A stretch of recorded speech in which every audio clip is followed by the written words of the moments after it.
Welcome to இன்ஃபோகேம் நண்பா. நம்ம இந்த வீடியோவில் எதை பற்றி பார்க்க போகிறோம்னா, கவர்மெண்ட் காலேஜ் ஆஃப் டெக்னாலஜி கோயம்புத்தூரில் நம்ம லேட்டரல் என்ட்ரி ஸ்டூடெண்ட்ஸுக்கு சீட் கிடைக்கணும்னா அப்ராக்சிமேட்டாக எவ்வளோ கட் ஆஃப் இருக்கணும் அப்படிங்கிறத பற்றி தான் ஒவ்வொரு கோர்ஸுக்கும் ஒவ்வொரு கேட்டகரி வைஸாக டீட்டெயிலாக நான் அந்த வீடியோவில் எக்ஸ்பிளைன் பண்ண போகிறேன்.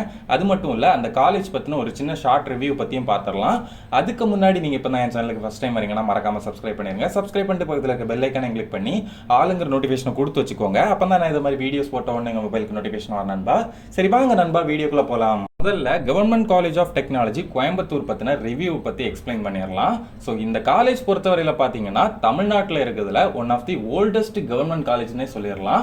ஸோ அதாவது என்னன்னு பார்த்தீங்கன்னா, தமிழ்நாட்டில் ஃபர்ஸ்ட் ஸ்டார்ட் பண்ண கவர்மெண்ட் காலேஜ் எதுன்னு கேட்டிங்கன்னா இந்த காலேஜ் தான். ஜிசிடி கோயம்புத்தூர்னே ஷார்ட்டாக வந்து சொல்லுவாங்க.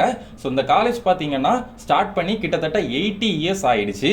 ஸோ இந்த government college of technology Coimbatore பொறுத்தவரையில் இது ஒரு அட்டானமஸ் காலேஜ். இந்த காலேஜோட இன்ஃப்ராஸ்ட்ரக்சர் எப்படி இருக்கும் அப்படின்னு கேட்டிங்கன்னா, ஸோ குறை சொல்கிற மாதிரிலாம் இருக்காது. என்னதான் 80 இயர்ஸ் ஓல்டு காலேஜாக இருந்தாலும் உங்களோட இன்ஃப்ராஸ்ட்ரக்சர் வந்து ஓகேவா இருக்கும். ஸோ நீங்கள் வந்து குறை சொல்லணும், ஸோ ரொம்பவே மோசமாக இருக்கும் அப்படின்லாம் சொல்ல முடியாது, ஓகேவா இருக்கும். ஸோ அடுத்து இந்த காலேஜோட ஃபீஸ் டீட்டெயில்ஸ் பற்றி எக்ஸ்பிளைன் பண்ணிடுறேன். இந்த காலேஜோட ஃபீஸ் டீட்டெயில்ஸ் பொறுத்தவரையில் பார்த்தீங்கன்னா ரொம்பவே கம்மி தான். கவர்மெண்ட் காலேஜ் அப்படின்னு நீங்கள் எடுத்துக்கிட்டாலே ஃபீஸ் வந்து மற்ற காலேஜஸை கம்பேர் பண்ணும்போது ரொம்பவே கம்மியாகவே இருக்கும். ஸோ ஃபர்ஸ்ட் இயருக்கு நீங்கள் இப்போ ஜாயின் பண்ண போகிறீங்க, அஸ் லேட்டரல் என்ட்ரி ஸ்டூடெண்டாக இருந்தாலும் சரி, இல்லைனா ரெகுலர் ஸ்டூடெண்டாக இருந்தாலும் சரி, ஃபர்ஸ்ட் இயருக்கு ஜாயின் பண்ண போகிறீங்க அப்படிங்கிற பட்சத்தில் அட்மிஷன் ஃபீஸ் எல்லாமே சேர்த்து அப்ராக்சிமேட்டாக ஆவரேஜாக 12,000க்கு உள்ளே தான் வரும். அடுத்து ஹாஸ்டல் ஃபீஸ் பொறுத்தவரையில் பார்த்தீங்கன்னா அப்ராக்சிமேட்டாக 12.5K அதுக்குள்ளே தான் இருக்கும். ஸோ இது பார்த்தீங்கன்னா சிங்கிள் பேமெண்ட்டை வந்து நீங்கள் பே பண்ணுற மாதிரி இருக்கும். இது வந்து நீங்கள் வருஷம் பே பண்ணலாம் அவசியம் இல்லை. மொத்தமாக 12.5K நீங்கள் வந்து பே பண்ணிட்டீங்கன்னா நீங்கள் வந்து ஹாஸ்டலில் ஜாயின் பண்ணிக்கலாம். ஸோ அதுக்கப்புறம் இதை தாண்டி வந்து என்ன ஃபீஸ் வந்து ஹாஸ்டலில் வரும் அப்படின்னு பார்த்தீங்கன்னா, ஃபுட்டுக்கு வந்து நீங்கள் மந்த்லி வந்து 2,500 அந்த மாதிரி வந்து கட்டுற மாதிரி இருக்கும். மந்த்லி வந்து அது மட்டும் பே பண்ணுற மாதிரி இருக்கும். ஸோ மொத்தமாகவே நீங்கள் இந்த காலேஜில் ஜாயின் பண்ணி உங்களோட இன்ஜினியரிங் கோர்ஸை வந்து கம்ப்ளீட் பண்ணணும்னா கண்டிப்பாக 1 lakh தான் உங்களோட ஃபீஸே வரும். ஸோ அதுக்கு மேலெலாம் வராது. ஸோ அடுத்து லாஸ்ட்டாக பார்த்தீங்கன்னா பிளேஸ்மெண்ட். இதுதான் நம்ம ஸ்டூடெண்ட்ஸ் எல்லாருக்குமே ரொம்ப முக்கியமான ஒரு விஷயம். நீங்கள் எந்த ஒரு காலேஜில் ஜாயின் பண்ண போனாலும் சரி, அந்த காலேஜில் வந்து பிளேஸ்மெண்ட் எப்படி இருக்குது அப்படிங்கிறத வந்து தெரிஞ்சுக்கிட்டு தான் நீங்கள் வந்து ஜாயின் பண்ண போகணும். ஸோ அந்த வகையில் இந்த காலேஜில் பிளேஸ்மெண்ட் எப்படி இருக்கும் அப்படின்னு கேட்டிங்கன்னா, பிளேஸ்மெண்ட் பொறுத்தவரையில் இந்த காலேஜில் வந்து பெஸ்ட்டுன்னு தான் நான் சொல்லுவேன். ஸோ நீங்கள் வந்து இந்த காலேஜில் ஜாயின் பண்ணி உங்கள் சைட்லேருந்து நல்லா எஃபோர்ட் போட்டு படித்து உங்களோட ஸ்கில்ஸை மட்டும் டெவலப் பண்ணி வச்சாலே போதும். கேம்பஸ் இன்டர்வியூஸ் எல்லாம் நிறைய வரும். ஸோ நீங்கள் கண்டிப்பாக ஒரு நல்ல கம்பெனியில் வந்து பிளேஸ் ஆகிடலாம். ஸோ ஓவராலாக மற்ற கவர்மெண்ட் காலேஜஸை கம்பேர் பண்ணும்போது இந்த காலேஜுக்கு வந்து நீங்கள் என்ன ரேங்கிங் கொடுப்பீங்க அப்படின்னு கேட்டிங்கன்னா, நான் வந்து ஃபர்ஸ்ட் ரேங்க் கொடுப்பேன். தமிழ்நாட்டில் இருக்க கவர்மெண்ட் காலேஜஸை பொறுத்தவரையில் என்னோட ஒப்பீனியன் படி இந்த காலேஜ் தான் என்னோட லிஸ்ட்டில் வந்து ஃபர்ஸ்ட் இருக்குது. இப்போ இந்த காலேஜில் இருந்து நம்ம லேட்டரல் என்ட்ரி ஸ்டூடெண்ட்ஸ்க்கு மொத்தமாக எத்தனை கோர்சஸ் ஆஃபர் பண்ணுறாங்க, அந்த கோர்சஸில் வந்து ஜாயின் பண்ணணும்னா கேட்டகரி வைஸாக எவ்வளோ மினிமம் பர்சன்டேஜ் தேவைப்படும் அப்படிங்கிறத பற்றி டீட்டெயிலாக எக்ஸ்பிளைன் பண்ணிடுறேன். ஸோ இந்த பர்சன்டேஜஸ் பொறுத்தவரையில் பார்த்தீங்கன்னா, நான் இதுக்கு முன்னாடியெல்லாம் சீட் ஃபில் ஆனதை வச்சு எடுத்த ஆவரேஜ் பர்சன்டேஜ் தான். ஸோ அக்யூரேட்டாக அந்த பர்சன்டேஜ் இருந்தால் தான் கிடைக்கும் அப்படின்னு நான் சொல்ல போகிறது கிடையாது.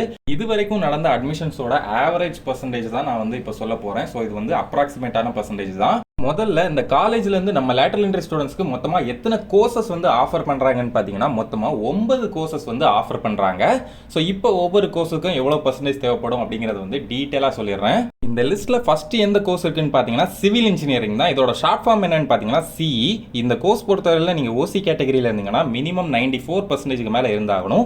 பிசிஎம் கேட்டகரியாக இருந்தீங்கன்னா 91% மேலே தேவைப்படும். பிசி கேட்டகரியில் இருந்தாலும் சரி, எம்பிசி கேட்டகரியில் இருந்தாலும் சரி 93% மேலே மார்க் தேவைப்படும். எஸ்சி கேட்டகரியாக இருந்தீங்கன்னா 83.5% மேலே மார்க் தேவைப்படும். எஸ்சிஏ கேட்டகரியில் இருந்தீங்கன்னா 78% மேலே மார்க் தேவைப்படும். எஸ்டி கேட்டகரியாக இருந்தீங்கன்னா மினிமம் 75% இருந்தாலே சீட் கிடைக்கிறதுக்கு சான்ஸ் இருக்குது. அடுத்து என்ன கோர்ஸ்னு பார்த்தீங்கன்னா கம்ப்யூட்டர் சயின்ஸ் அண்ட் இன்ஜினியரிங். இதோட ஷார்ட் ஃபார்ம் என்னன்னு பார்த்தீங்கன்னா சிஎஸ். இந்த கோர்ஸ் பொறுத்தவரையில் நீங்கள் ஓசி கேட்டகரியில் இருந்தீங்கன்னா மினிமம் 98.5% மேலே மார்க் தேவைப்படும். பிசிஎம் கேட்டகரியாக இருந்தீங்கன்னா 94% மேலே மார்க் தேவைப்படும். பிசி கேட்டகரியாக இருந்தீங்கன்னா 97.5% மேலே மார்க் தேவைப்படும். எம்பிசி கேட்டகரியில் இருந்தீங்கன்னா 97% மேலே மார்க் தேவைப்படும். எஸ்சி கேட்டகரியில் இருந்தீங்கன்னா 94% மேலே மார்க் தேவைப்படும். எஸ்சிஏவாக இருந்தீங்கன்னா 93% மேலே மார்க் தேவைப்படும். எஸ்டி கேட்டகரியில் இருந்தீங்கன்னா 94% மேலே மார்க் தேவைப்படும். அடுத்து என்ன கோர்ஸ் இருக்குன்னு பார்த்தீங்கன்னா எலக்ட்ரானிக்ஸ் அண்ட் கம்யூனிகேஷன் இன்ஜினியரிங். இந்த கோர்ஸ் பொறுத்தவரையில் இதோட ஷார்ட் ஃபார்ம் என்னன்னு பார்த்தீங்கன்னா இசி. இந்த கோர்ஸ் பொறுத்தவரையில் நீங்கள் ஓசி கேட்டகரியில் இருந்தீங்கன்னா மினிமம் 98% மேலே மார்க் தேவைப்படும். பிசிஎம் கேட்டகரியாக இருந்தீங்கன்னா 90% மேலே மார்க் தேவைப்படும். பிசி கேட்டகரியில் இருந்தீங்கன்னா 97.5% மேலே மார்க் தேவைப்படும். எம்பிசி கேட்டகரியாக இருந்தீங்கன்னா 92% மேலே மார்க் தேவைப்படும். எஸ்சி கேட்டகரியாக இருந்தீங்கன்னா 94.5% மேலே மார்க் தேவைப்படும். எஸ்சிஏ கேட்டகரியாக இருந்தீங்கன்னா 87.8% மேலே மார்க் தேவைப்படும். எஸ்டி கேட்டகரியாக இருந்தீங்கன்னா 88% மேலே மார்க் தேவைப்படும். அடுத்து என்ன கோர்ஸ் இருக்குன்னு பார்த்தீங்கன்னா எலக்ட்ரிக்கல் அண்ட் எலக்ட்ரானிக்ஸ் இன்ஜினியரிங். இந்த கோர்ஸோட ஷார்ட் ஃபார்ம் என்னன்னு பார்த்தீங்கன்னா இஇ. இந்த கோர்ஸ் பொறுத்தவரை நீங்கள் ஓசி கேட்டகரியாக இருந்தீங்கன்னா மினிமம் 97.5% மேலே மார்க் தேவைப்படும். பிசிஎம் கேட்டகரியாக இருந்தீங்கன்னா 91% மேலே மார்க் தேவைப்படும். பிசி கேட்டகரியாக இருந்தீங்கன்னா 96% மேலே மார்க் தேவைப்படும். எம்பிசி கேட்டகரியாக இருந்தீங்கன்னா 97% மேலே மார்க் தேவைப்படும்.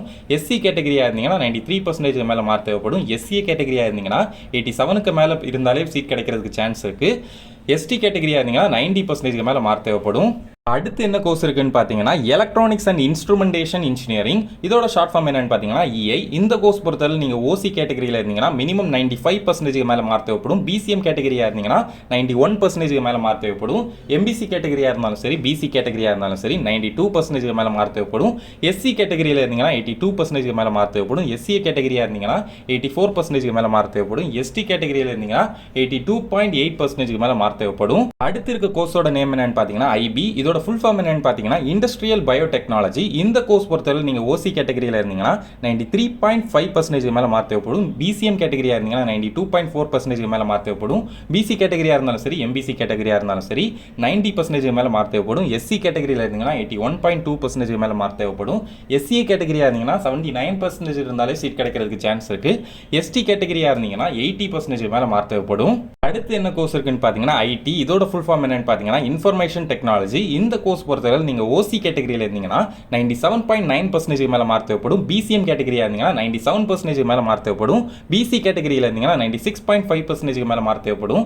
எம்பிசி கேட்டகரியில் இருந்தீங்கன்னா 96.2% மேலே மார்க் தேவைப்படும். எஸ்சி கேட்டகரியாக இருந்தீங்கன்னா 93% மேலே மார்க் தேவைப்படும். எஸ்சிஏ கேட்டகரியில் இருந்தீங்கன்னா 92% மேலே மார்க் தேவைப்படும். எஸ்டி கேட்டகரியில் இருந்தீங்கன்னா 89.8% மேலே மார்க் தேவைப்படும். நெக்ஸ்ட் கோர்ஸோட நேம் என்னன்னு பார்த்தீங்கன்னா மெக்கானிக்கல் இன்ஜினியரிங். இதோட ஷார்ட் ஃபார்ம் என்னன்னா எம்இ.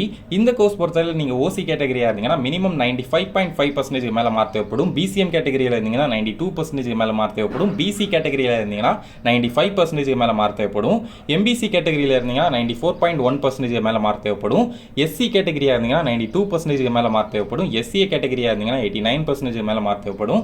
எஸ்டி கேட்டகரியில் இருந்தீங்கன்னா 87.8% மேலே மார்க் தேவைப்படும். ஸோ நெக்ஸ்ட் லாஸ்ட்டாக என்ன கோர்ஸ் இருக்குன்னு பார்த்தீங்கன்னா ப்ரொடக்ஷன் இன்ஜினியரிங். இதோட ஷார்ட் ஃபார்ம் என்னன்னா பிஆர். இந்த கோர்ஸ் பொறுத்தவரையில் நீங்கள் ஓசி கேட்டகரியில் இருந்தீங்கன்னா 94% மேலே மார்க் தேவைப்படும். பிசிஎம் கேட்டகரியாக இருந்தீங்கன்னா 84% மேலே மார்க் தேவைப்படும்.